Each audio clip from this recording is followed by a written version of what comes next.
Someone make it make sense. Probably a couple.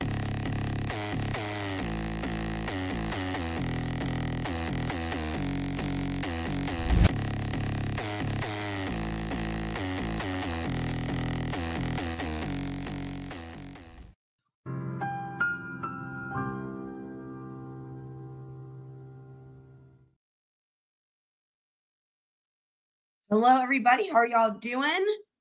Hopefully well. We are back for more Idaho docs here. And super excited because we will have a members only live stream that should redirect you guys into that as well. It's honestly going to be so good. We might have to do it more than once. That's what she said. And don't worry, we are still doing the members only trivia night. I'm planning on doing that this weekend because when we talked about it before, a lot of you guys said that was when it would work well for y'all. And I want to make sure I can get everybody's categories with all the different questions. So that will be more than likely this Saturday. But the members only live stream that we're doing tonight, I couldn't wait. As soon as I got that put together, I was like, we have to do this. So for anyone who's like, what are you talking about? It is the Twin Flames party. And if you don't know anything about Twin Flames and you didn't see anything before, because we had a couple live streams where we were watching this stuff and you don't have any idea, totally fine. What we're going to do is we've got a compilation that I put together that will fill you in from the beginning as to what the heck it is and the whole journey for those of us who were there watching. And I will promise you guys, your faces will be hurting. Your faces will be hurting in a good way from laughing. Although maybe in a bad way. Maybe might go. I mean, my face still hurts from laughing from like days ago. And honestly, if I even think about some of the moments in that live stream and in the video that we're going to watch, I will just start laughing spontaneously. So I need to not think about it. Shout out to Twiz. Shout out to Northwest. Happy to see you guys. Wow, orange in the chat, like in a major way right now. That's pretty cool. Yes, so that should redirect you guys into that. And I'm super excited.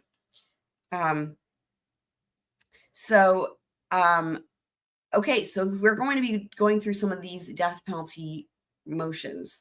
Now, I do have a question, though. Well, I'll wait for more people to get here before I ask my other question, actually.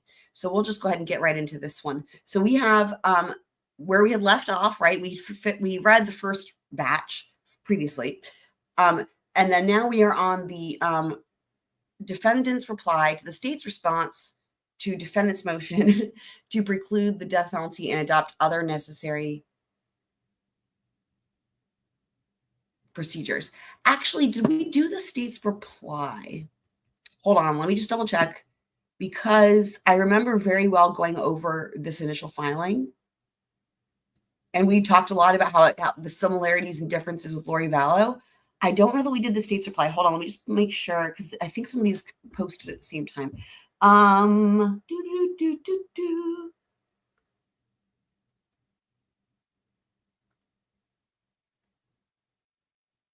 Yeah, I don't know that I feel like that one they might have filed lately. Let me see here.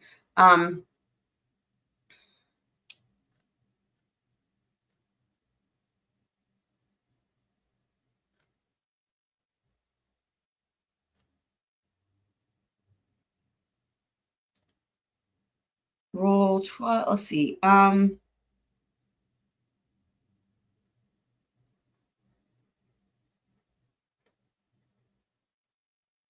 don't know that we did this, actually. I don't know that we did this one.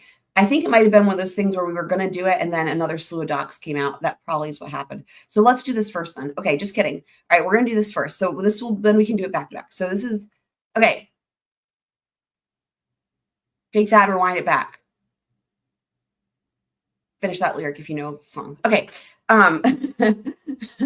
State's response to defendant's motion to preclude. Okay. So we started from previously with the defendant's motion to preclude the death penalty. Again, that's one where we talked about the similarities and differences with Lori Vallow because of the disclosure violations and whatnot, right? So now we're on the state's response. So Denise is here. Yay, Denise. Woo. Okay, so the state has complied with Idaho Criminal Rule 16. The controlling authority for discovery is Idaho Criminal Rule 16, okay, which states, as soon as practicable after the filing of charges against the accused, the prosecuting attorney must disclose to defendant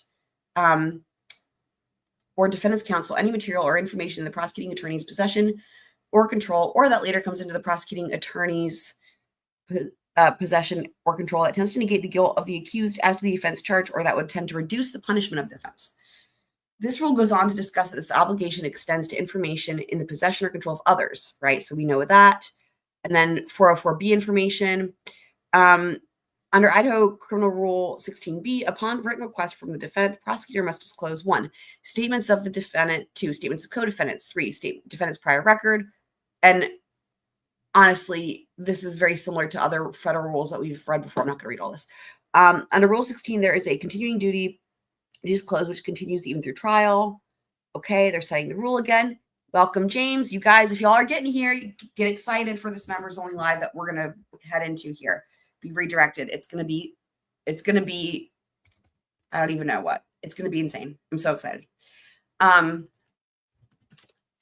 written request from the defendant, the state must respond within 14 days of, okay, let me just say this real quick. This is, so what they're doing here, okay, like in the defense filing, there were a number of good points, but one of the issues that I had, or one of the things I thought could be an issue for the strength of their argument, was the issue of time. Because with Lori Vallow, it was less than a month when there was the disclosure violation that happened before trial. And at the time when this was filed, or their defense's motion was filed, we did the math before trial, and it was like, I don't remember, 6 months, more than 6 months. It was much further away in time. And Judge Boyce, by the way, when Judge Boyce, struck the death penalty for Lori Vallow in that case, that was the first, he set precedent, guys. That was the first time in Idaho anyone had ever done that. That was the first time a motion to preclude the death penalty had been successful in the state of Idaho. So good for Judge Boyce. But when you looked at the time, when we looked at the differences, the timing was a huge thing that was like, yeah, they've got time. In other words, there's time for the state to turn the shit over, right? So it's a big difference there. So the reason I'm mentioning that is because so far what we're getting here from the state's response is just literally just citing the rules. So I'm not going to read all this. I'm going to skip ahead to when they actually address things that matter here with the argument from the defense. James, thank you so much for the Suprastica. What's the topic of what? Need some Z's, also welcome back.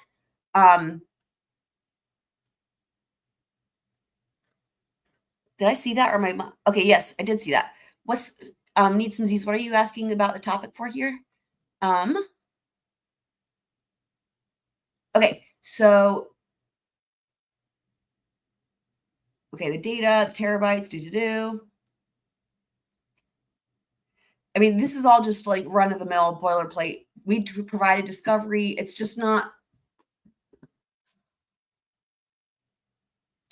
The state and defendant are on the same playing field in this regard. Turning information over in the same way it was received allowed. 1. Okay, they're just saying whatever, we did it. On January 10th, 2023, the state received a written request for discovery.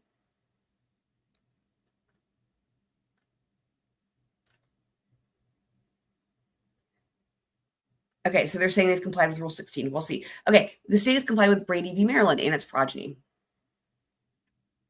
Did y'all see Lori Vallow's motion to dismiss for prosecutorial misconduct?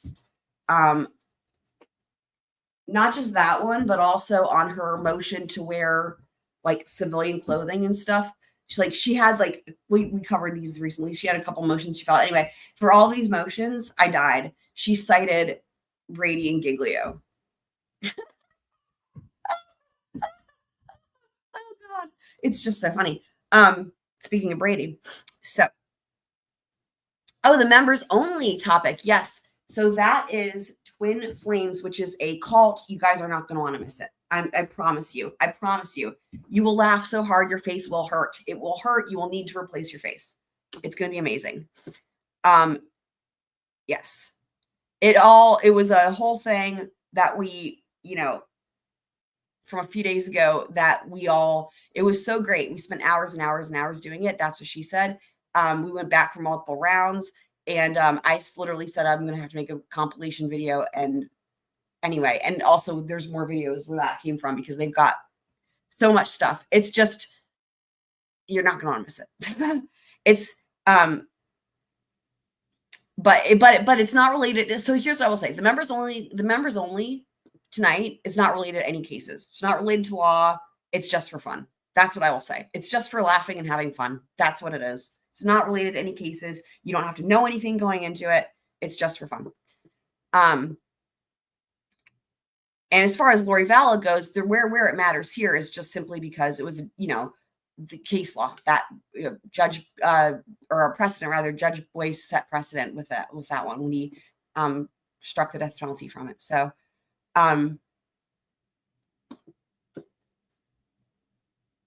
Happy Annie, welcome. What the fuck is a master mod?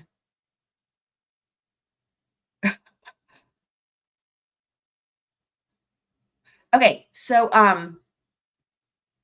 they're saying the state has complied with Brady. They're outlining a Brady violation. It's just filibustering in a way, right? Like, Brady is an obligation of not just the individual prosecutor signing the case, but of the government agents. What are they just defining things? That's all they've done in this entire thing so far. In this case, the state has provided all information in its possession to the defendant, will continue to provide any material information that may come to light. Footnote 1. The defendant states Mr. Kohberger requested additional discovery related to IGG.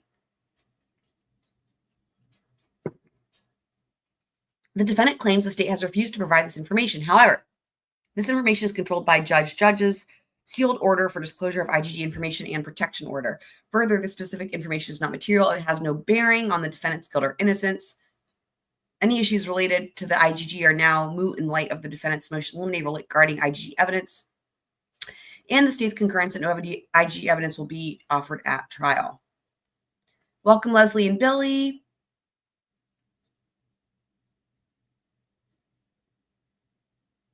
As noted above, almost all discovery was provided within a time span of 3.5 years. Well, sorry, let me just push back on this real quick about this no IGG evidence will be offered at trial. To follow up on this, because it's been a minute since it came up, but remember this whole thing about the tip, just the tip. Remember that, guys? Just the tip, where they want to be like, oh, it was a generic tip. This, I think, is going to be really interesting to see what happens. I think there's a lot of strategy going on here from the defense about wanting the state to open the door on themselves. Slam the door open on themselves. Kick the door in on themselves and slam themselves in the face with the door. Let's just put it that way with this IGG shit, because they're going to have to explain somehow how they got to BK. And once they do, bam, that's what I see happening there. And that's if it gets to trial. So as noted above, almost all discovery was provided within a time span of 3.5 years prior to discovery, or years prior to trial. Yeah, bash the door in. Yes.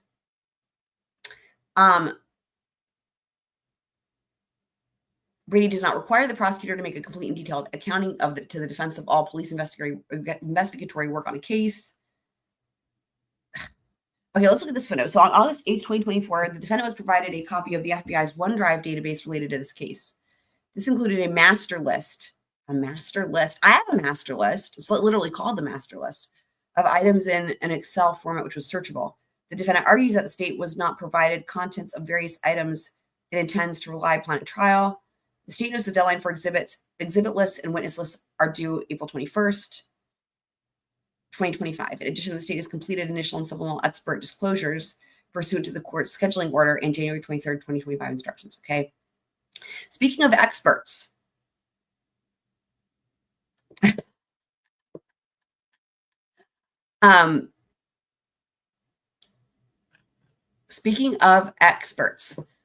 Did you guys see Lawyer You Know's most recent video about BK? Because if you guys haven't seen it, we might watch some of that. It's about the Syray affidavit. It's plural. Sorry, that sounded weird. I don't remember if he reads one or both of them, but regardless, it's Syray. It's the affidavit. So Needs and Z saw it. Did everyone else see it?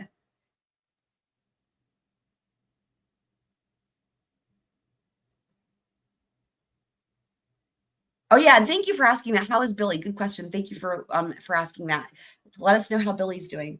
Billy's been in the hospital. So okay, so Happy Annie watched it. James saw it. Cool. Okay. There are no grounds to preclude the death penalty. This court should reject the defendant's request to strike their death penalty as a sanction. Now, having said that, if you guys watched it, do you want to watch it again together or not? Let me know. This court should reject the defendant's request to strike the death penalty as a sanction for a discovery violation that does not exist. Okay. Even those courts that have utilized that sanction recognize that it was extreme and only utilized because no other remedy was sufficient. Oh, look, speaking of Needs some Z's right here. Check it out. Check it out. For example, in Idaho v. Lori Vallow Daybell, there's the relevancy right there.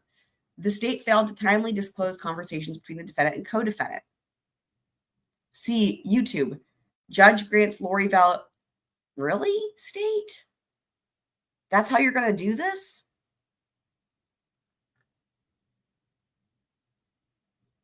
And then look at this.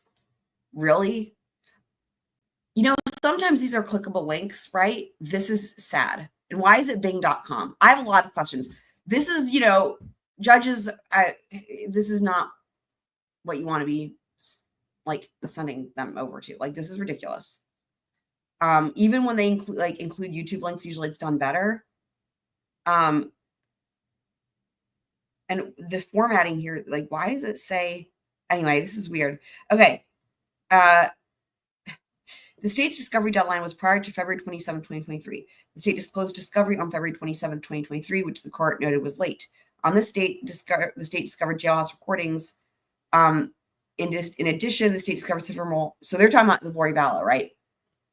So what they're saying here is that this shit was turned over.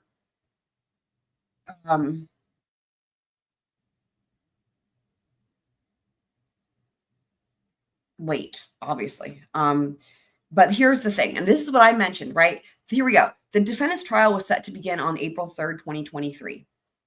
And the defendant had not waived her right to speedy trial. This discovery came in on February 27th, 2023, or afterwards, right? So you see what I'm saying there in terms of the proximity to the trial date? That's what I think matters there. So here we go. So here's what Judge Boyce found. The court must determine here that the defense has, in fact, demonstrated material prejudice resulting from the late disclosures. The prejudice has occurred because of the proximity of the trial, the volume of the discovery, and the inability of the defense to adequately review that discovery before trial begins. Further, having determined that prejudice has resulted due to the late disclosed discovery, the court must next consider what course of action, if any, is necessary. Judge Boyce held. Because the court has not found any willful conduct on part of the state, the court is not primarily concerned with any sort of sanction or punishment, but what the court must address is an appropriate remedy to try to mitigate the prejudice that has been caused by the late disclosures. Ordinarily, a logical remedy would exist here, and that would be a continuance of the trial. This has been proposed by the state as one solution, and the state has proposed to mirror a continuance in the companion case of Chad Daybell's case. However, here, that's an option I can't consider because in this case, the defendant has unequivocally asserted her right to a speedy trial. In determining whether speedy trial is violated, one of the major factors is the reason for the delay. The reason for the delay here rests on the state and can't be counted against the defendant to justify a delay of her trial in this case. If I were to delay this case based on an issue caused by the state, I believe that would violate her fundamental and constitutional right to speedy trial. And here's what I will say. Even if she had waived speedy, I think it would be unfair if the state does this shit, right? Especially this close to trial to continue the trial date, right? If the defendant doesn't want that, even if they did waive speedy. But here, maintaining her right to speedy is what saved her life, really. I mean, that's what it is.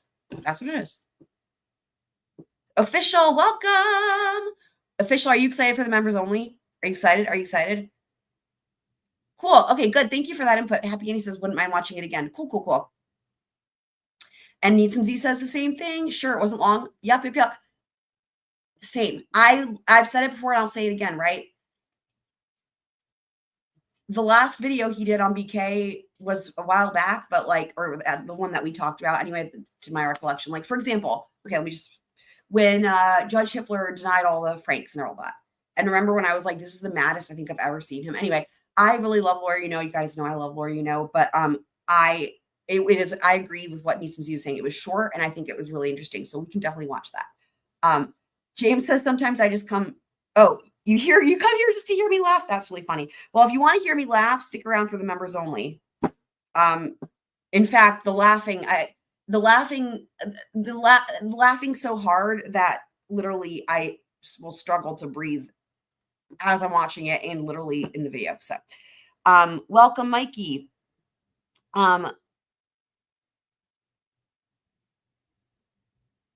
Also, I wanted to follow up on something that you had asked me last time, Mikey, from a few days ago or a week ago or something. You were asking me about law enforcement officers testifying and using hearsay, relying on hearsay. And it had something to do with like a grand jury. So I just wanted to follow up on that.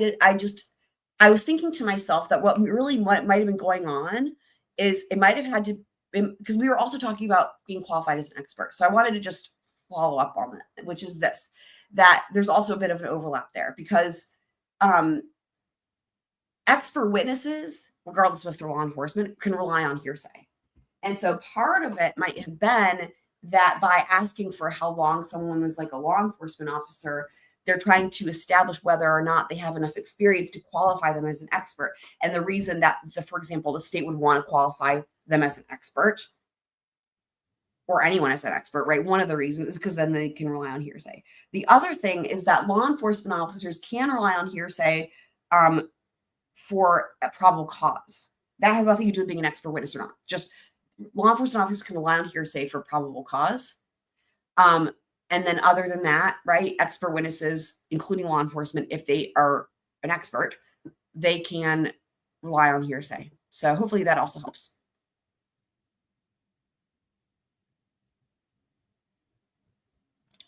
What is this here, official, that you got? Let me see what you're saying. What is this? What is this?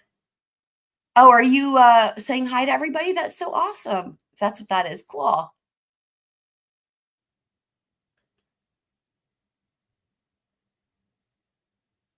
Cool. Good. Yeah. So I just wanted to make sure I fleshed that out, that all just to further that, right? That the number of years matter because years of experience can help someone get qualified as an expert. And if they're qualified as an expert, they can rely on hearsay. You can see how that could be a big advantage, right? Like hugely in certain cases more than others. But yeah, of course, they're also allowed to like use hypotheticals and there's a lot of advantages as well.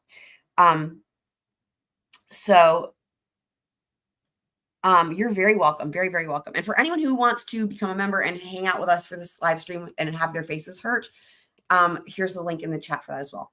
Okay. So, right. So again, maintaining her right to speedy saved her life, I believe, Lori Vallow. The judge noted that the jury selection was set to begin the following week. So basically what they're saying is what I said, which is the timing of it all was a huge distinction. So like if here we are in July, right, of this year, if it's still headed towards trial, this case, right, Bryan Kohberger, and the state's turning over shit, you better believe it'll be a completely different situation. But at this point, the state can just turn the shit over, right? Yeah, unlike in Vallow, where the defendant pointed to over 100 hours of late disclosed jail calls and visits, the defendant has not pointed to any particular evidence. So yeah, I mean, I agree with that. That's literally what I said. Okay, so now we're going to go to the defendant's reply to that one.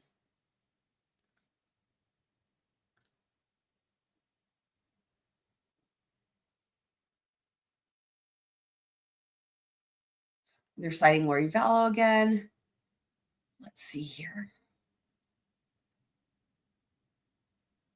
Now this was in their other filing. Why are they putting it in? Why are they putting it in again? This was in the other filing, this part. We read all this. Is this I'm like, am I crazy? Because this looks exactly the same as the other one. Hold on. Reply to state's response. Literally, this is identical. I remember reading all of this. And I remember Tonka was there when I read this. So if Tonka's listening, shout out to Tonka. Welcome, Jeff H. Happy to see you again.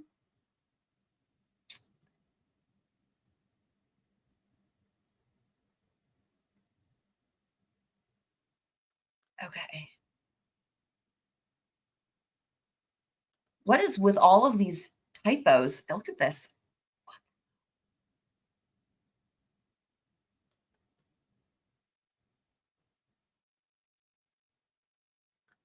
Oh my God. Okay.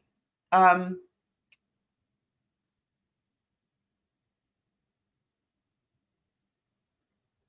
talking about software to view all the data. Okay. Despite access to sophisticated technology, the prosecution has not organized discovery in a way that facilitates review. PDF files are provided without names that correspond to their contents. So that's frustrating, right? Individual PDF files contain several documents grouped together in one file. For example, a single PDF file might contain 17 different documents and be labeled Kohberger unredacted. Thus, the defense must manually scroll through each PDF file to discern the number and type of documents it contains. Because the state protects each PDF with a password, it is extremely cumbersome to then separate the combined PDF into individual documents, which would then allow the defense to rename and organize the documents individually. The state has refused to either provide the password or cease password protecting the PDFs despite several requests. Well, how are they reading it if they aren't provided the password? I mean, that's a problem, but the problem I also have is like, it sounds like they're reading it, right? It sounds like they're able to open it because they're like saying that they have to reorganize it, but how are they able to do that if they don't have the password? I don't know. But they need to be able to open the discovery, obviously. And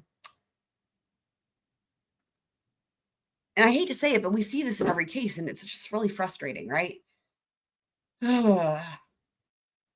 Tonka, were your ears ringing? Literally, Tonka, I was just talking about you. That's so funny. Were your ears ringing? Oh, you're asking about Gabby. Gabby.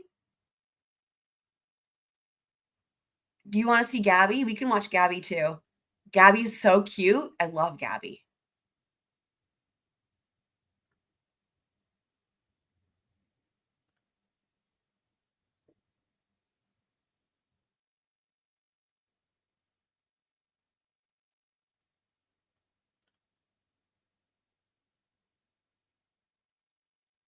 Okay, cool.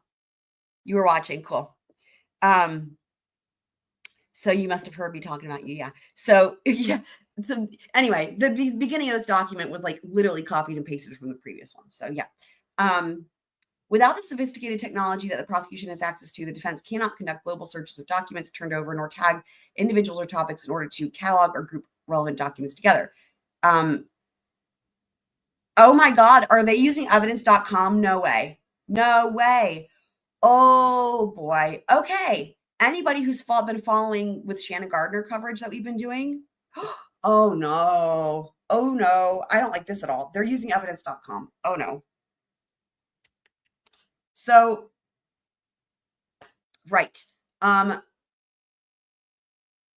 Evidence.com is a huge problem in the Shannon Gardner case. And I was making these jokes because I'm like, it's called evidence.com. Like, I saw this one coming. That's what she said. You know what I mean? Like, and they're using evidence.com also.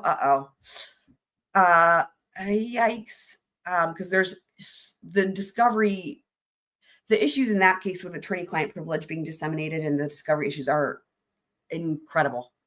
But evidence.com is also being used. That's crazy.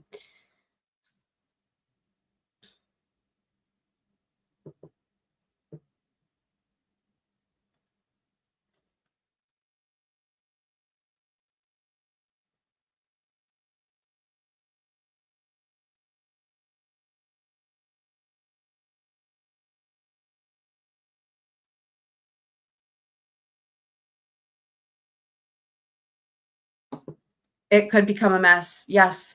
Yes. So Happy Annie was there for the Shannon Gardner. I remember, I'm sure there were others of you guys too, but I know Happy Annie specifically stuck it out for that whole hearing, which wasn't easy to do because it was really frustrating in a lot of reasons. First of all, it's hard to hear it. Parts of it anyway were harder than others, but also it was like a nightmare with the technology. And anyway, so shout out to Happy Annie for sticking it out for that. But yes, anyone who saw that can see where this could be a huge problem here. So, okay. So, and anybody, so I will just say, I'm just trying to follow kind of what's going on in the chat. It's hard when I'm reading. Here's what I will say. The answer to this question, stick around because we're gonna get to what I think Twiz is referencing in terms of the thing that could potentially affect this trial happening or not. We're gonna get to that in just a second. So okay.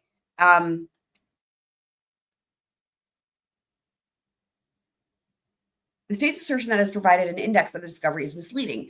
The index, in scare quotes, is really an accounting of hard drives and groups of files and dates that they turned and the dates they were turned over, and it does not address the overarching problems regarding lack of organization, etc., etc., etc. Does anybody recognize that or know what that's from? That was a really good impression of it. Anyway, whatever. Welcome back, Steve W.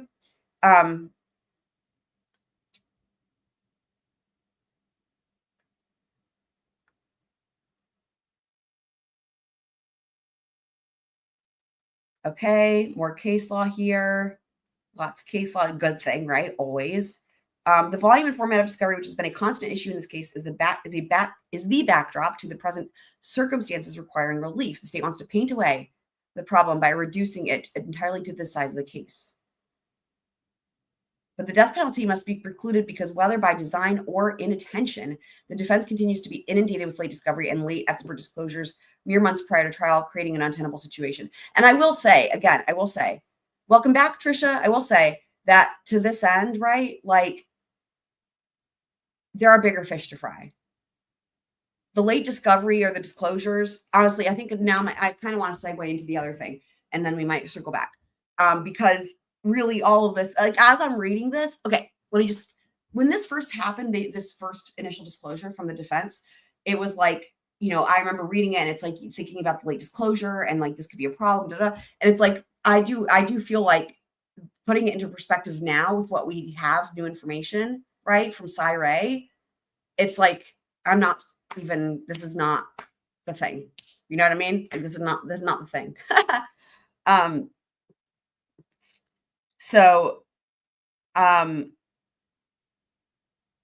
Yeah, everybody, y'all better be getting along. Come on now, guys. Y'all better all be getting along. You know how it is here, right? We all love each other. Let's all be nice. So, and anyone else who I missed who's just gotten here, welcome. We don't need to be attacking each other in the chat. If y'all want to do that elsewhere, well, don't do it anywhere. But, we don't need to be doing that here. We're all getting along. And welcome back, Trisha, if I didn't already welcome you. Okay. So, what I was going to say, though, is this. So, first of all, for anyone who's just now getting here, this live stream will redirect you guys. Heather, perfect timing, into the members only live stream, which is not related to anything serious. It's not related to cases. It's not related to trials. It's for laughter. It's for laughter and amazingness. And your faces will hurt in a good way. And it's the Twin Flames party. And if you don't know what Twin Flames is, you don't have to. Just be there and you'll be glad you did. You will be glad you did. I promise you guys. Your faces will hurt in a good way. So this will redirect y'all into that. Or it should. Anyway. Hopefully Lori and Chad will let us use their portal. But anywho,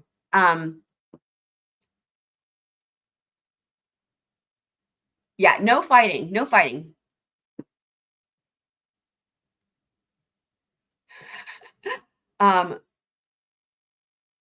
Thank you, official. What in the butt? I said what in the butt?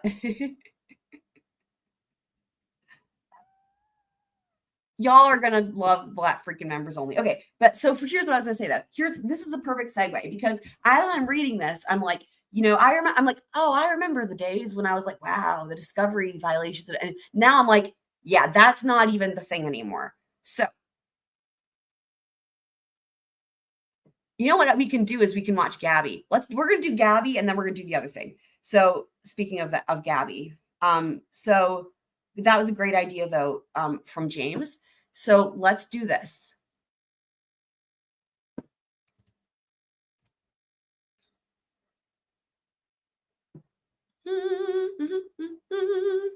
For anyone who doesn't know who GABBY is, you will very soon, and you'll be like, oh my God, go GABBY, go, go GABBY, go.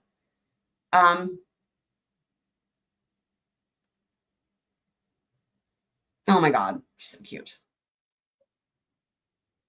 Okay, here we go. You guys ready for some GABBY time? All right, here we go. GABBY time, GABBY time. Next, in the 8-inch class, GABBY, the Papillon, handled by Andrea Samuels from Cape Coral, Florida. And Andrea is also the handler of Fortune. So these are... I mean, though, you guys watch this is my favorite thing. 2 dogs, same breed, same handler, duking it out here head to head right at the end of the class. And this dog is also a national agility champion. That dog I think we can see why. Spectacular. That was absolutely spectacular. Same thing with these weed poles. Oh my God.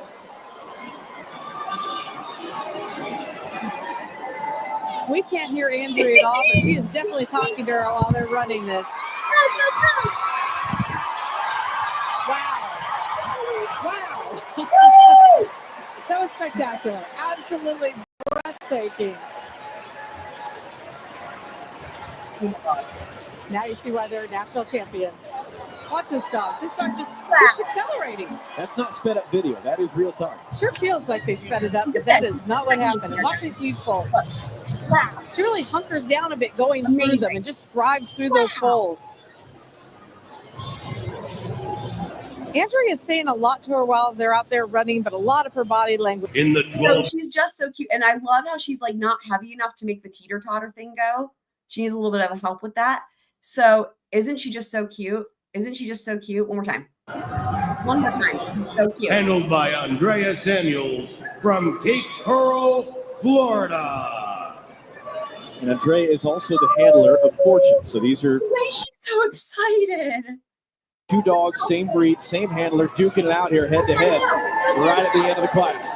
And this dog is also a national agility champion. I mean, look at her drive that dog I walk. think we can see why. Spectacular. That was absolutely spectacular. Same thing with these weed poles. Amazing.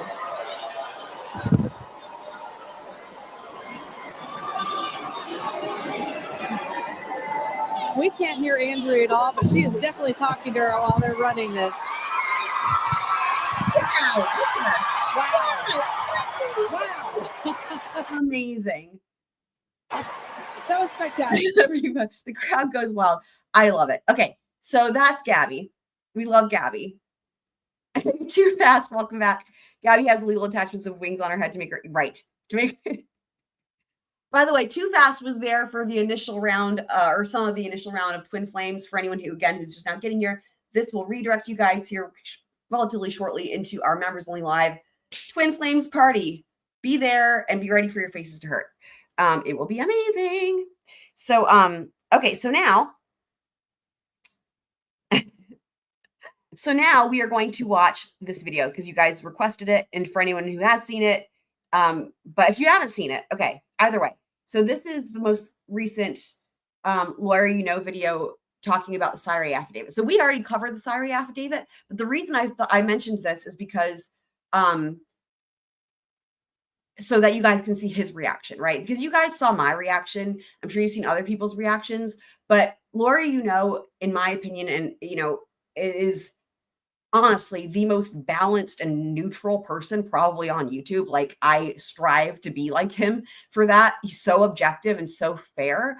And So because of that, his opinion goes a lot further, right? When he says something that is, when he makes a bold statement, as it were. So let's see what he thinks about it. And it'll also be a good opportunity for us to review some of that as well. For any of you guys, maybe not all of you guys are up on that. But the CyRA affidavit is earth-shattering. And it's why I was referencing, and I think it's why Twiz was referencing that if the case goes to trial. So here we go. And we'll put him on 1.25 speed if we can handle it. Okay. What's up, everybody? Welcome back to another episode of The Lawyer You Know. And today we're going to be taking a look back at the Bryan Kohberger case because so much has come out about it. We've been doing some videos here and there. Some of you guys are sending me some of the documents. I really encourage you to continue to do so. So I know which one specifically you're talking about or you have questions about. But this one was shocking to me. When I read it, I was like, whoa. And this just continues to let me know that there's so much about this case we don't know. We're going to be surprised throughout this trial. And maybe some of it is bad for Bryan Kohberger. Maybe some of it is good for Bryan Kohberger. From my perspective, I just know we don't have all the information yet. And the affidavit that has been filed by Bryan Kohberger and his team from their expert. And isn't it funny, guys? What do you guys always hear me say? We don't know anything in this case. We don't have all the information. I mean, I'm not the only one, but it's like, it's just funny because, I'm talking about this case like every single day, right?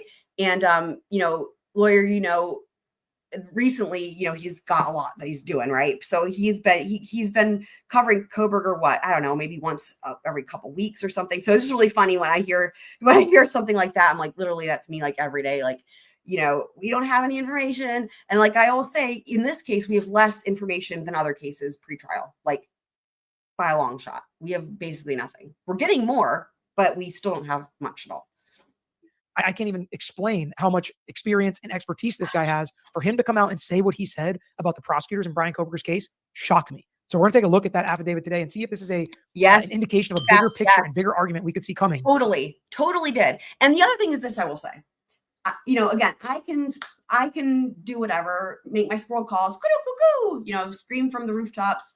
And like, that we went through the affidavit again, right? But here's the thing, no one, I don't really follow mainstream media, but I highly doubt anyone in mainstream media is talking about this affidavit. The other reason I was so happy to see that he made this video is because this will reach a lot more people. Like for people who didn't know about it and for people who maybe aren't reading all the docs or whatever, like in other words, the exposure, right? This video will get a lot more exposure than anything that I do, obviously. By this video, I mean his, right? And so this is part of the reason why I was so happy to see that he covered this, because literally in the title, I didn't know what it was going to be, right? It says the state intentionally lied to the court. But then when he says CyRA affidavit, I'm like, oh my God, that's what he's going to talk about. Yes, because this is going to reach people. For Bryan Kohberger in this trial.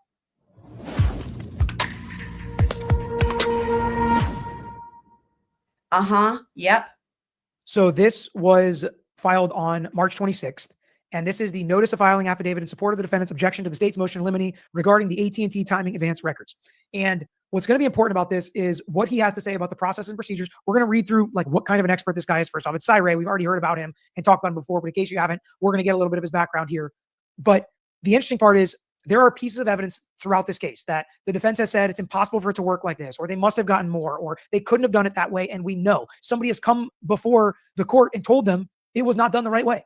And some shocking things have come out potentially about how this investigation has been done and the problems with it. Now, recently, we've also had some more bad facts for Bryan Kohberger come out, whether it has to do with an Amazon order or DNA or what he bought, as far as the face covering potentially that was black, that was maybe seen by a roommate and maybe bushy eyebrows and maybe a picture of his hand with some injuries on it. So we'll see, right? Because both sides are building their cases and a lot of the bad stuff that has come out and you guys had questions about, we talked about, but this is also something you had questions about that may be bad for the prosecution. And to me, I would hate it if this was in fact true. And I'm inclined to believe it as true based on this guy's resume and the fact that he was willing to swear to it under oath in this affidavit. So let's take a read.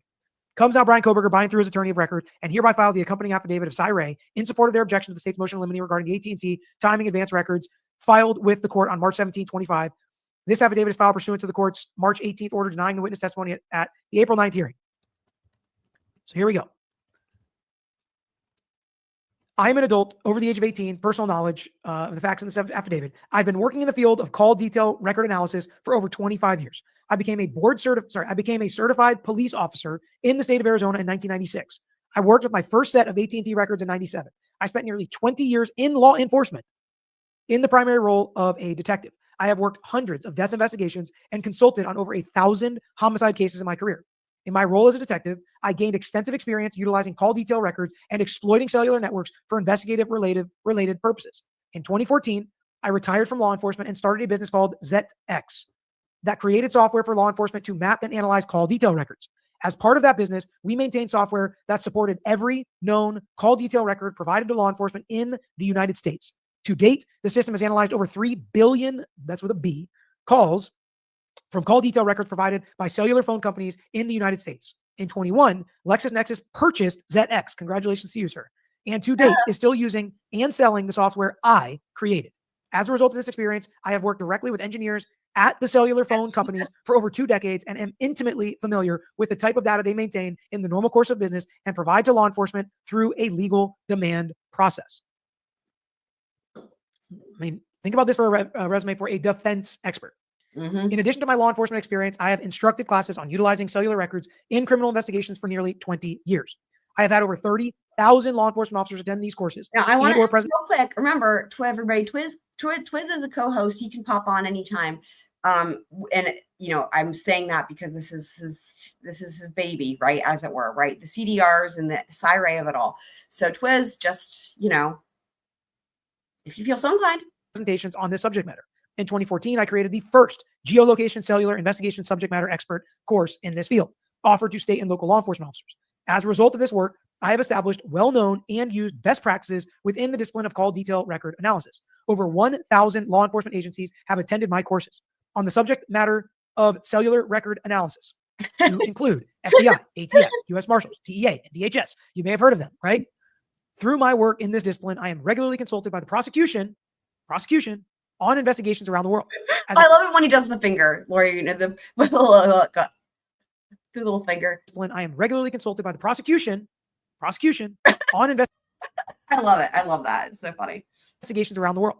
As a recognized subject matter expert in this field, I have testified on the matter more than 100 times throughout the United States in both federal and state courts. Apart from this case, every single time, not 50%, not 60%, not 75%, every time he has testified. I'm trying to find my place. Apart from this case, all my testimony in this field has been on behalf of the prosecution. That was a dramatic pause, but it wasn't intentional.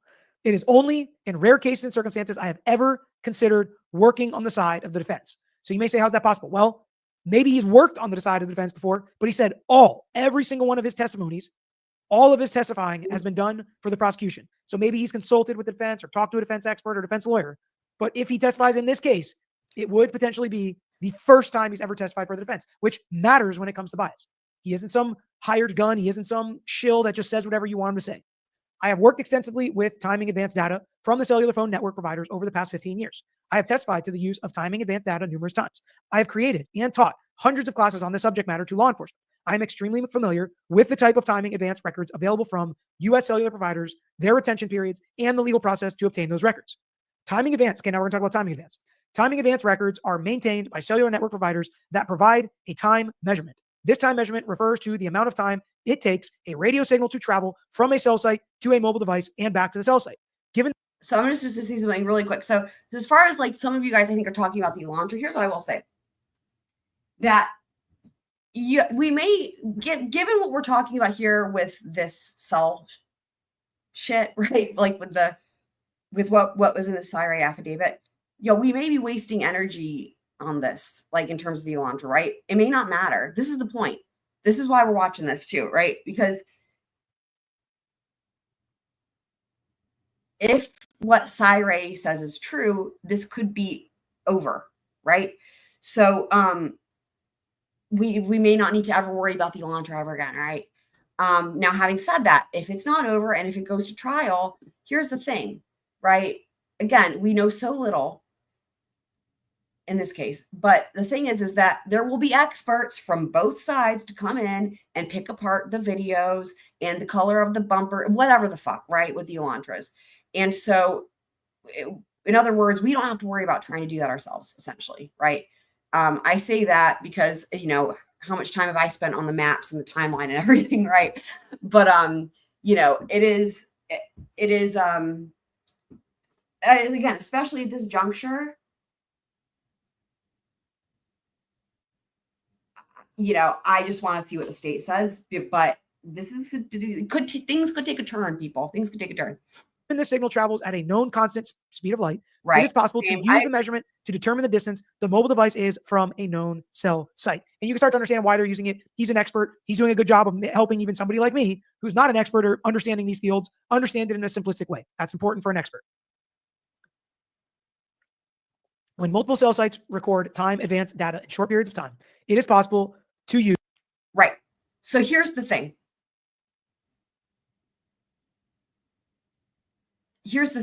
So what this is about, the Syrie affidavit, and again, we've read them, the two of them anyway, is it's not even about what the phone data will show, right? It's one of those things where we may not ever know. We may not ever know what the phone data will or won't show or whatever the fuck, right?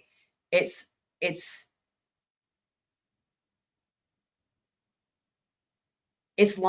literally the prosecution, right? Lying to the court and lying to the defense and not turning over discovery.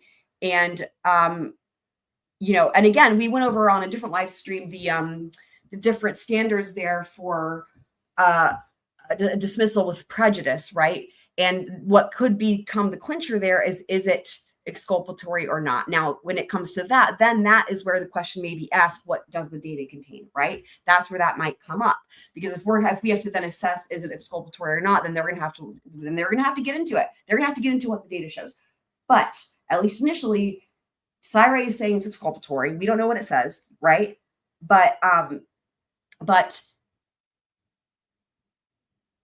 anyway, hopefully that kind of makes sense. So yeah, so hopefully that, to Mikey's point, right? It's the not turning it over and saying they don't have it when they did is the first step in assessing this, before even considering what the cell data would show, if that makes sense. Let me see what else you guys are saying in the chat.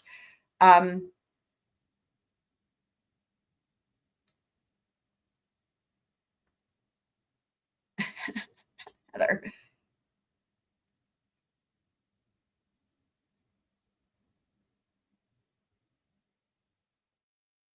And we'll see here. What did...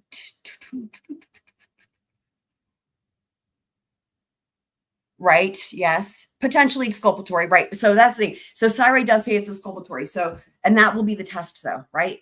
Again, it's different. Like in New Mexico, for example, Alec Baldwin, didn't in the standard there is it doesn't have to be exculpatory. It's like potentially, it's just a different standard, right? It's like, and I think it's a great, I would agree with that standard, right? In other words, it's in the eye of the defense to determine if it's exculpatory, not in the eye of the state. But that's not standard everywhere, including Idaho. It has to be exculpatory for dismissal of prejudice, according to the case law that I found. But,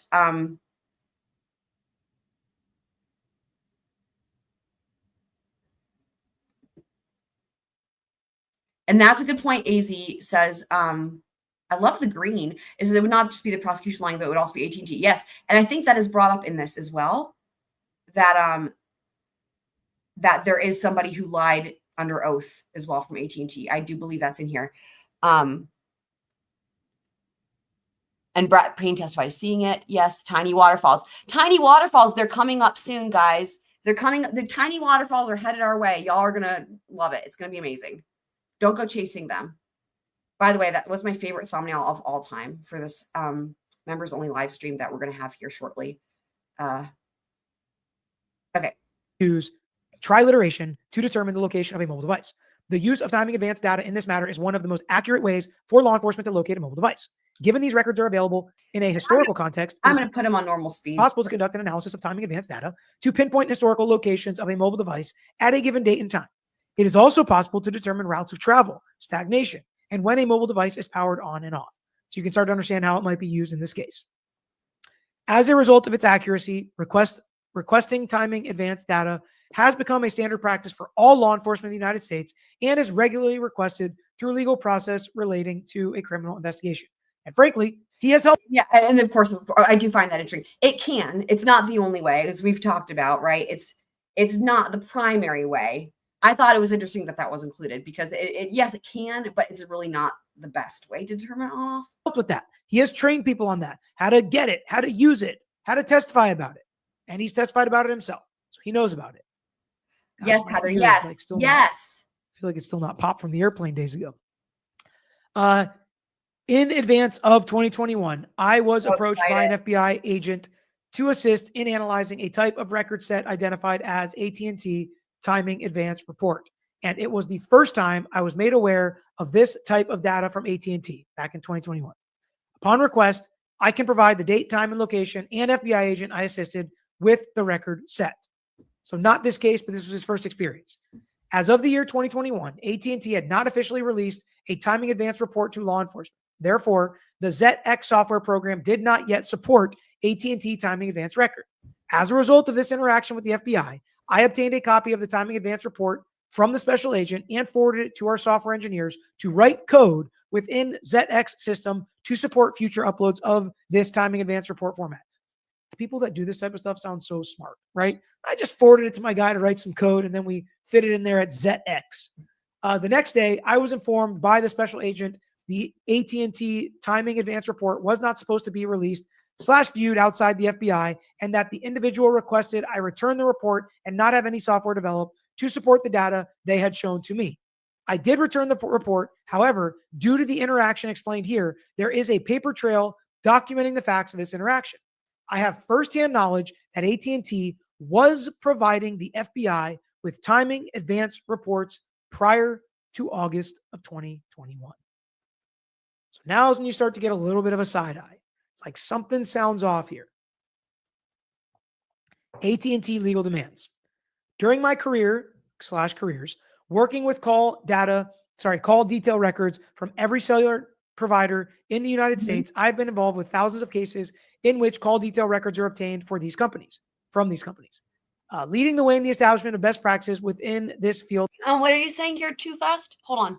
The misdirect is like saying that no one in chat showed me this video tonight because it wasn't available for the chat to show it to me. Of course, it wasn't the. Wait, what the heck? I don't know that I'm understanding this. And why does it say my name in parentheses at the end? Help! Help!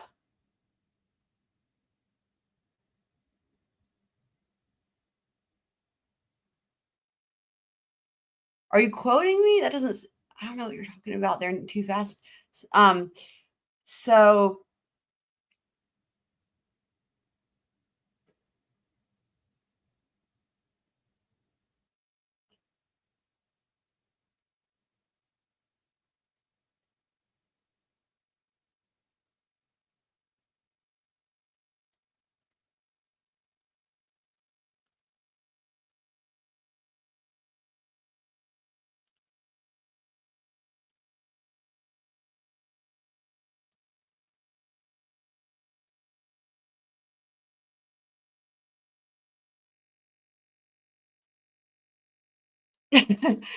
My brain froze. If that's what you're valid question. My brain froze. I'm trying to figure out what Too Fast's comment was that has my name in parentheses, and I can't figure it out. So that's why that was me freezing. Sorry, that was my brain freezing trying to figure that out.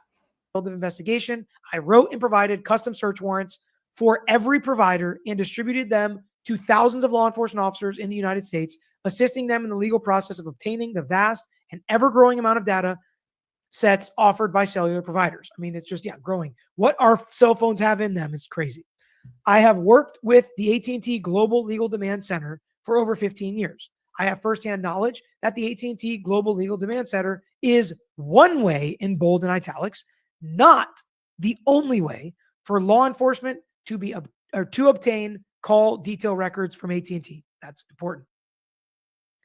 I have firsthand knowledge that there is another way, in bold and italics, to obtain call detail records from AT&T without going through GLDC.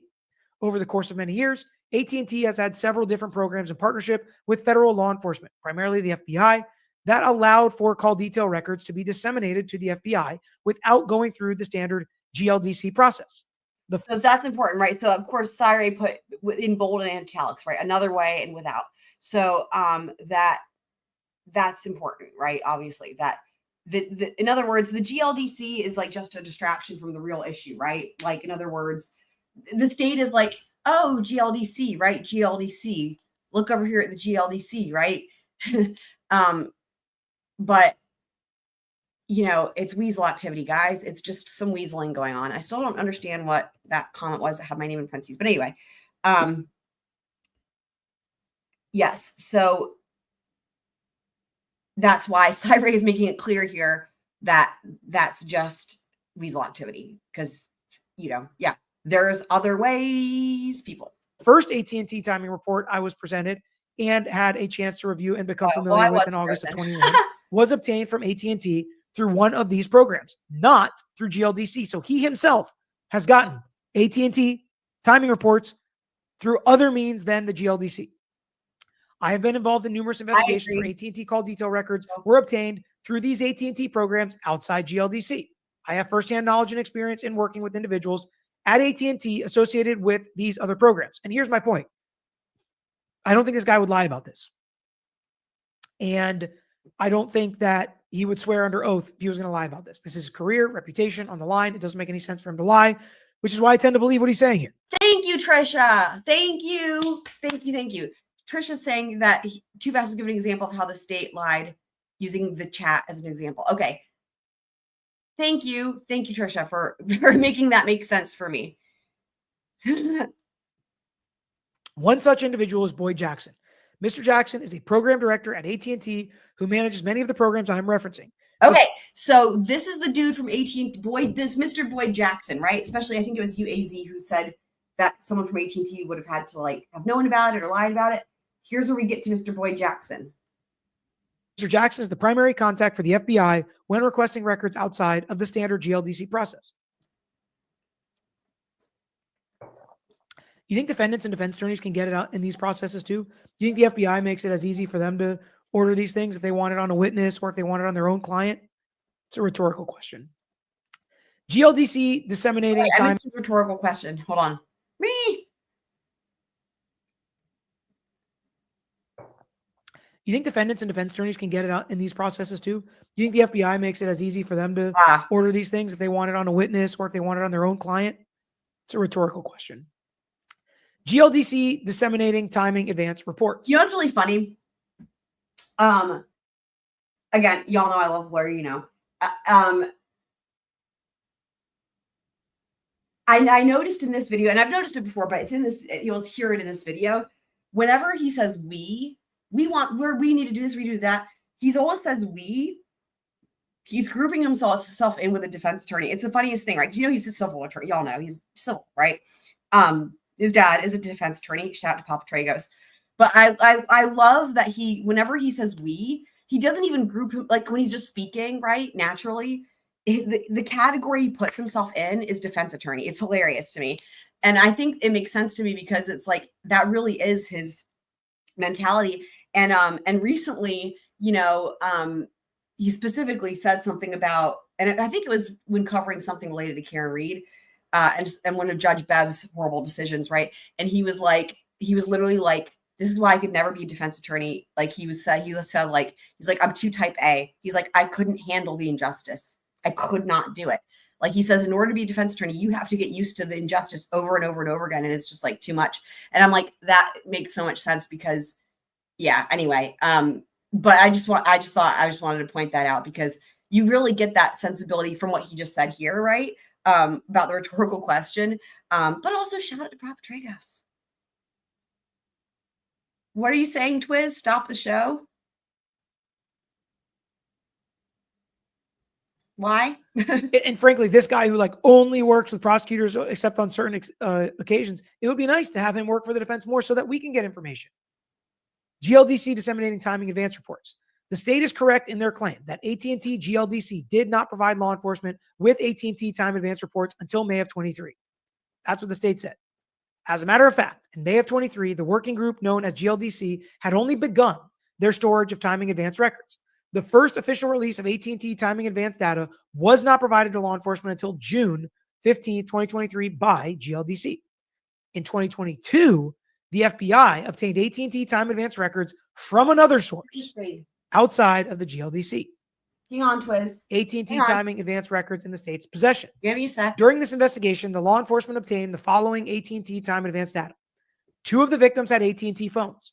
Law enforcement obtained AT&T timing data on both of their phones. Give me a sec. Law enforcement developed an early investigative lead in this case. That person had an AT&T phone at the time of the crime. Law enforcement obtained his AT&T time advance data. Law enforcement also requested a tower dump consisting of AT&T timing advance data. This request involved AT&T providing all of the connections between 2 specific cell sites in Moscow during a 2-hour period. The data produced was AT&T timing advance data.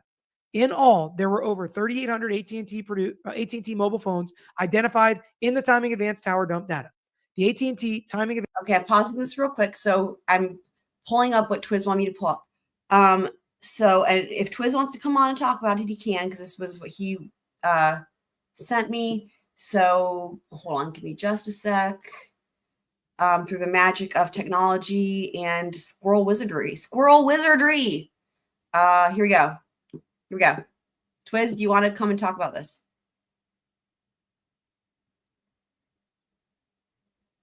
So, well, you guys can see, I think it's self-explanatory, right? It's a K-bar pizza cutter.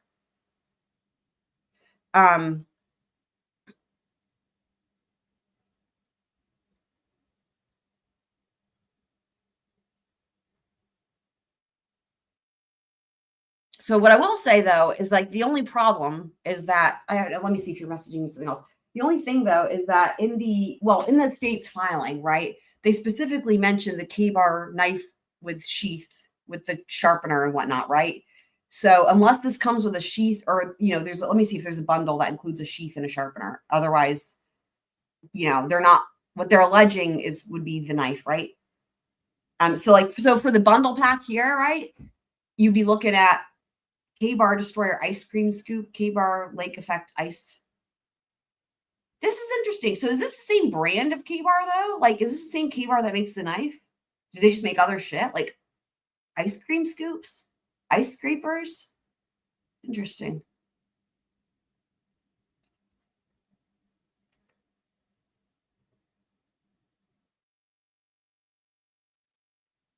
So they don't just make knives? They make ice cream scoops?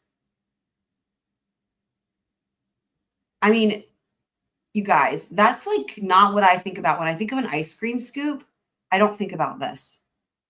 Like, this does not look like fun ice cream time to me. Anyway,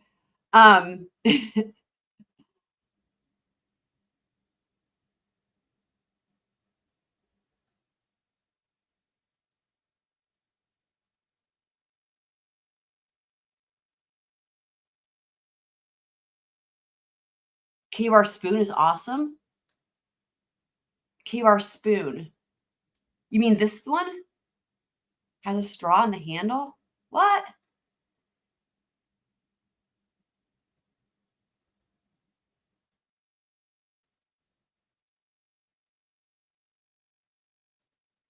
Well,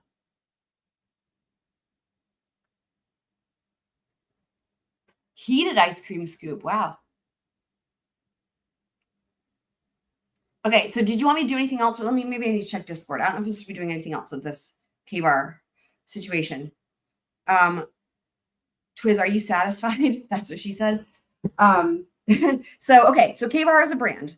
But again, in the filing, though, they do specifically put it with the sheath and the sharpener, right? But again, as we've covered and we looked at, the bundle thing, if you like literally what I'm doing here, the bundle, it puts it like that with the extra sheath and with the sharpener and whatnot. So anywho, okay, so we'll go back to the video then. Okay, All right.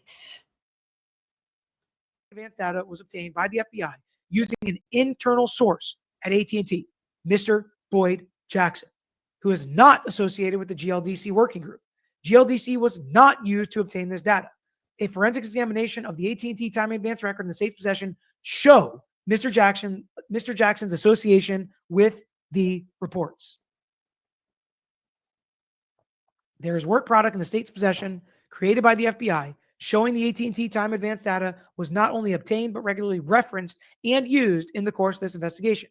Its existence is well known to the investigators and prosecutors. chain of custody. The state has provided a certificate of authenticity to the defense in relation to the timing advance records described above. The COA, the Certificate of Authority, was created on April 24 and issued by the director of the GLDC, Stephen Gordon. I have previously worked with and I am familiar with Mr. Gordon. The COA specifically states, I am qualified to authenticate the records attached hereto because I'm familiar with how the records were created, managed, stored, and retrieved. I have personal knowledge that in the event Mr. Gordon was required to testify, he would clarify that prior to May of 23, neither he nor AT&T GLDC working group was involved with AT&T timing advance records. Additionally, there is forensic evidence. This is why you want to get all the metadata and background stuff and all the notes and reports so that these. And you know what's so funny? What did we talk about with the selfie picture, right? Just on the most recent BK live stream. Remember we talked about the metadata? Literally. I remember timestamping this. And we literally, in the official, I know you were there specifically because you asked for the picture and whatnot. But we talked about this. We talked about the metadata. Like, so different, it was different context, but still like that will prove, at least in that example that we were talking about, like who, if anyone, edited or fucked with the picture, right? Experts can look at them because we lawyers or even we normal people that are not experts might not know what it means. So to just say, you don't need the metadata, we're just going to have a cop testify to it. We'll trust the cop. Yeah. This is just evidence that shouldn't be good enough in today's day and age. Thank when you, this Peter. evidence and footprint and, data here and there that you can pull from exists. And we can prove it with experts that know how this stuff works. And I use words like this stuff works to show that we don't get it the same way they do. And we, lawyers / judges, are the ones put in position to make these decisions. Yeah. And so when people are just destroying things or overwriting things or saving things a certain way, it's a problem. And it shouldn't just be brushed under the rug. Yep. It's an important point that he's making, right? Because as we know, lawyers and technology don't mix, and the law is like so behind on that stuff. We all know. And this is a really important point because what he's saying is that because the law and lawyers and judges are so behind on understanding technology, it's huge because they're making these life or death decisions for people that are really based on having an understanding of how the technology works. So I really appreciate him making that point. And we don't force them to stop, meaning law enforcement, and do things the right way, and they're not gonna. Additionally, there's forensic evidence obtained within the records that indicate that they were not produced by AT&T GLDC, nor were they produced in the year of 2024. In retrieving this data, I contacted and communicated with Mr. Gordon to clarify the chain of custody related to these records. Gordon and an AT&T legal representative informed me that Mr. Gordon would not be the individual to certify these records if requested to do so, despite issuing the COA. Isn't that funny? In my review of this information, there is evidence to suggest the chain of custody involving these records and COA were produced well outside of AT&T's normal practice. How about that? Does it mean Bryan Kohberger is innocent? No. But is this a problem? Yes. Is this affidavit a problem if everything in it is true? Yes. There is missing information and data associated with this request. Also a problem. Discovery violation, potentially Brady violation. And if you think Kohberger's guilty, you should be extra mad at this. Because if they really do violate his rights in this way and this case gets thrown out, what do you think about that? That's why just law enforcement, all witnesses, all lawyers need to do things by the book and within the rules in order that we can get a fair. Literally what I always say, right? That's why this matters. I mean, and I love that he makes this point. He makes this point with Karen Reed as well. And I think it's really important. But it's just, it's the thing that it's why it matters, right? If we don't hold law enforcement and prosecuting offices and the government to the proper standard, right? They can violate people's rights. And that if what it takes, again, like you said, right? If somebody is actually guilty of a crime, right? You want to make sure that the government properly, investigated and did everything by the books and preserving, there wasn't any weasel activity going on, right? Because otherwise, then that person, it would be an injustice in a way, right? Because, if the guilty person goes free. However, we know that is 100% without a doubt the better option, right? Than an innocent person being found guilty. So anyway, it's just an important point that he makes here. Just result in every trial. Yep. The prosecutor's prior claim that AT&T timing advance data, and obviously if you think Kohberger is innocent and didn't commit these crimes and is being framed or something's happening, they just got the wrong guy. Well, this should also anger you if, in fact, things are not being done above board. Yeah. And whatever is being done is not being turned over properly to the defense. The prosecution's prior claim that AT&T timing advance data did not exist in 2022 further complicates the issue. It is my expert opinion that any testimony proffered on behalf of the FBI or AT&T on this matter would clearly reveal these issues. Evidence in direct contradiction of the state's motion. That's not a good heading for the state. In my review of this investigation, I have read numerous emails sent and received by law enforcement pertaining to their investigation. One such email, dated 11/15/22, was sent to Prosecutor Ashley Jennings at her Latah County The famous government email address. This email is from Moscow Detective Lawrence Mowry.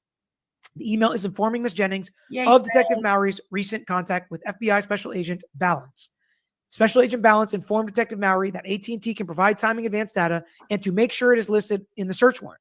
Detective Mowry is specifically asking Prosecutor Jennings to make sure AT&T timing data is listed in the warrant prior to the report ever being distributed by the working group known as GLDC. Y'all are not going to want to miss this members only. Ms. Jennings did respond to Detective Mowry's email inquiring of the specific verbiage needed to obtain the AT&T timing advance. The email is abundantly clear evidence that Ms. Jennings was not only aware of the existence of the AT&T timing advance in 2022, but also shows her intention to obtain it through legal process from AT&T. This email communication with Prosecutor Ashley Jennings is the same Prosecutor Ashley Jennings who filed the current and contradictory motion, stating AT&T did not produce timing advance records in 22. There is clear and convincing evidence that not only was the FBI able to obtain AT&T timing advance records in 22, but they did so with the knowledge of the prosecutors involved in this case. So why misrepresent that? What's the importance there? What are they trying to hide? Was it an oversight? Was it negligence? Was it an accident? Some people have some explaining to do. Missing AT&T timing advance. In my review of this investigation, based on my training and experience, it is incredibly unusual that the defendant's AT&T timing advance records were not obtained by the FBI. The FBI demonstrated their ability to obtain the AT&T timing advance record in November of 22 by obtaining AT&T timing advance records on over 3,800 mobile devices, none of them being the defendant's. Right. When it comes to location data from AT&T timing advance. So that's accurate. He's not talking. So he's talking about, and again, I already read through this and I point out the same thing, that the point that he makes here is that they were able to get these records for so many other people, right? So they have, there's like, he mentions 2 victims and then there's another initial suspect or whatever. And then there's also the 3,800, as he's literally what Peter's part he's reading right here. Can be some of the most accurate data available. Additionally, it contains connections to the network other than the typical voice, text, or data connections. By the way, I'll let you guess what could be in there and why either they didn't get it or if they did get it, they didn't turn it over. Why the shade? Why the sus actions? This allows law enforcement to not only see more data, but more accurate data. Anytime a defendant's locations are in question, a timing advance report would be asked for as a standard operating procedure. Moscow Police Department, by way of the FBI, and with the knowledge of prosecutors, demonstrated their awareness of this standard procedure when they obtained AT&T timing advance data on over 3,800 mobile devices. When detectives and prosecutors requested and served 2 different search warrants to AT&T on the defendant's AT&T account, they requested the exact same timing advance data they previously did when they obtained timing advance data from AT&T on over 3,800 mobile devices. They also maintained the same process in utilizing the FBI to serve the legal demands on AT&T. There is no difference in the verbiage, legal process, or individuals that produced AT&T timing advance data on 3,800 mobile devices and the request for the defendant's AT&T timing data that allegedly yielded nothing. Additionally, on December 23rd, 22, the FBI sent communication directly to AT&T, specifically detailing their request for the defendant's AT&T timing advance records. There is no reason to believe AT&T would not respond to this request. It is my expert opinion that AT&T timing advance data did exist for the defendant's AT&T mobile device in 22 and it was requested from AT&T by the investigators involved in this case. The investigators previously demonstrated their ability to obtain AT&T timing advanced data in 22. Failure to produce the defendant's AT&T timing advanced data is either a gross deviation from standard practice or intentionally withheld from release in discovery. He's like, you definitely asked for it because you knew how to ask for it, and you definitely got it because you got 3,800 other ones that you asked for the same exact way. Right. Whew. Conclusion. It is my expert opinion in reviewing all the evidence that has been disclosed to the state that. And that's literally that's why I pointed that out. By the way, I just want to say, I really hope Kane can join us at the members only, because he was there for a lot of the initial craziness of the Twin Flames. And a lot of his comments will be pulled up in the compilation thing that we're going to watch. So anyway, I just hope Kane can join us because, that would be awesome. Just thinking about AT&T timing advanced data was available on the defendant's phone in 2022. Thanks. There's overwhelming evidence to show that showing the state obtaining and using AT&T timing advanced records in the course of their investigation in 22 on over 3,800 AT&T mobile devices other than the defendants. There is no doubt the author of this current motion, Prosecutor Ashley Jennings, knew or should have known AT&T timing advanced data did exist in 22. She was directly involved in the legal process obtaining it and was aware of work product created from it to further the investigation.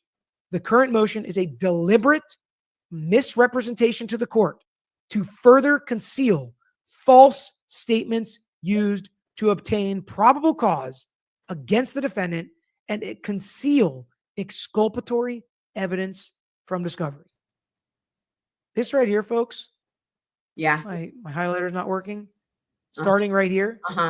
This is what gets cases dismissed. If you deliberately misrepresent something as a prosecutor to the court and you conceal false statements and you use those false statements to obtain probable cause and you conceal exculpatory evidence from discovery. Yep. That's case dismissed. That's crazy if that's what's happening. That's why I said and that's what I said. And that's what I said, right? The point being, if it's exculpatory, right?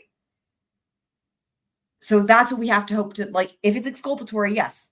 And that's literally what the case law in Idaho that I pulled up. Shout out to who was it? Need Some Z's, who actually was asking a question brought up the Alec Baldwin case. And I was like, let me find some case law. And so that was on, again, I think it was the most recent live stream where we went over that.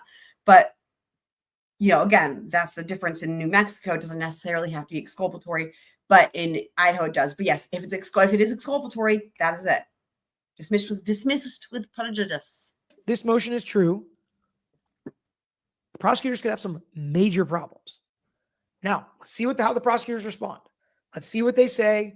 Let's hope they don't just say, oh, they copy and pasted it on their computer somewhere else, so we lost the metadata, right? Hopefully there's some kind of explanation for this. Hopefully he misunderstood something, because it would be very bad for prosecutors to handle a case like this. It would be horrible. They should lose their license if they're deliberately misrepresenting things and concealing false statements and using that to get probable cause and concealing exculpatory evidence from discovery. You should not be a lawyer, let alone a prosecutor, if you're doing that. And here we go. He's going to double and triple down. I am prepared to provide witness testimony and relevant exhibits that support all my opinions contained in this affidavit, including that last one we just read. Hang on.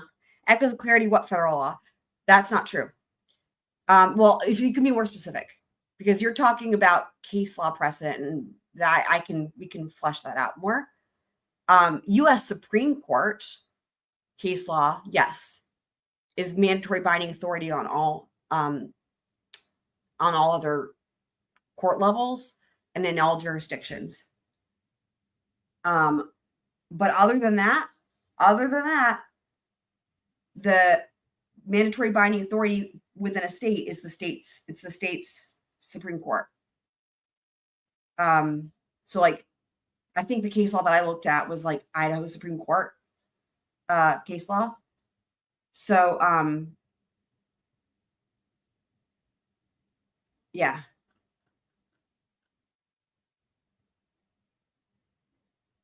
So and that's why it's different, because in New Mexico, their their case, the case in New Mexico that they use, I don't know what it is off the top of my head, but the case that sets the standard in New Mexico from the New Mexico Supreme Court outlines it differently as to what the standard is versus in Idaho from their Supreme Court. So, because everybody uses Brady and Giglio, right? But there's also more nuance sometimes in certain cases, and that's where the state Supreme Court case law comes in for each state. It is my belief this evidence is beyond clear and convincing and will be supported by any competent expert in this field who reviews all the data. This is not a battle of the experts. The evidence supporting the opinions in this affidavit is overwhelming. Will the defense call more people? Will the state call some people to rebut this and say, no, you're wrong? In my nearly 30 years, this is his last comment here. In my nearly 30 years of working with and for prosecutors all over the United States, I have never witnessed such a deliberate attempt by prosecutors to mislead the court on evidence in such plain sight. And you remember, the defense in this case has been pounding the table. We know there's more, Judge. Our experts are telling me there's more. They're saying it doesn't exist. They're not turning it over. But we know, based on what we have, that there are things they are not turning over. And we were like, what are they talking about? It's all so vague. Is this hyperbole? What are they talking about? I think we're starting to find out. Anyone making such a claim would have to believe the court is incapable of reviewing physical evidence in possession. You guys remember what I said about this when I read this? Do you guys remember what I said about this? Do you guys remember what I said about this? This it was something akin to like, this is him, like, this is huge. This is like, also look at that pause. That's a great pause for Peter right there. Look at how passionate. I love it. This is like empowering Judge Hippler to do something, but it's also like, look, they tried to trick you too, right? You know what I mean? Like, the enemy of the enemy is my friend, kind of. Not really. That's not the great example, but like, I don't know. I love this. What are they talking about? I think we're starting to find out. Anyone making such a claim would have to believe the court is incapable of reviewing physical evidence in possession of the state and the defense. It's a little challenge to the judge. It's like, Judge, any competent expert would get this.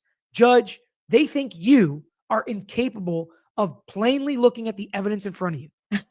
It rises to a level beyond a simple miscommunication or oversight and is clear and intentional misrepresentation in the hopes to conceal a much larger issue. Whoa. I respectfully request the court give this affidavit the due attention it deserves and explore these issues further.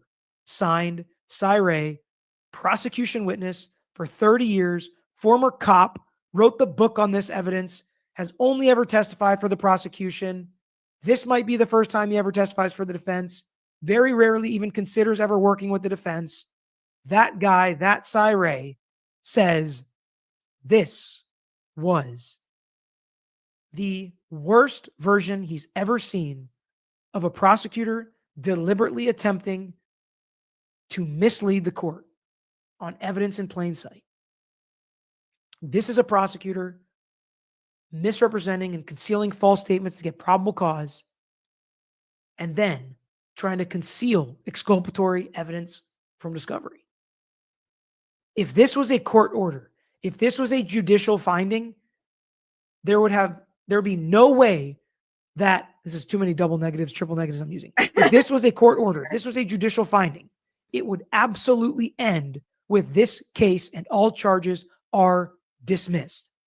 That is the only way you finish something like this if this is found to be true. The judge has a tough call to make now. A tough decision in front of him. Is Cy just flat out wrong? Is Cy lying? Or if he is correct and telling the truth and he's right, you got to deal with it, and you better deal with it. I don't know, right? I haven't seen the evidence. I can't make the call. Right. But that's a pretty good resume. It's a pretty good starting point if you're the defense, calling out the prosecutors here in this case. I'm concerned, we had a lot of this in the beginning. It sounded really bad. Uh-huh. Then a lot of stuff was sealed. Then some really bad facts for Bryan Kohberger starts trickling out. But Trisha, I don't know what you're talking about here, but I'm going to read this. It's on the screen. This was the best climax from a man and didn't have to touch him. I don't know what you're talking about there. Can you clarify what type of climax are we talking about? What type of touching are we talking about? now we're getting back to what happened in this investigation. Is there shade? Let's shine a light in the darkness here to see what actually happened. And if they broke the rules, they need to be held accountable, regardless of the cost. That's the way our justice system is set up. That's the way our Constitution is written. That's the way you should want your country. Because if they're going to railroad Bryan Kohberger, they're probably going to railroad you. And we need to be careful to protect against that. Regardless of what we think about the defendant. Any defendant. Whew. All right. That was an interesting one, folks. Thank you for sending it to me. And again, continue to send me documents that have these questions and have these just wild parts of them, because never ceases to amaze me what happens in these cases. But I appreciate you. So love it. Great. I mean, I'm just, again, there's going to be definitely some people who would probably never have even heard of this affidavit were it not for Peter covering it, right? So let me pull this up real quick. Okay, here's the thing. Here's where we left off. Here's the thing, guys. Here's the thing.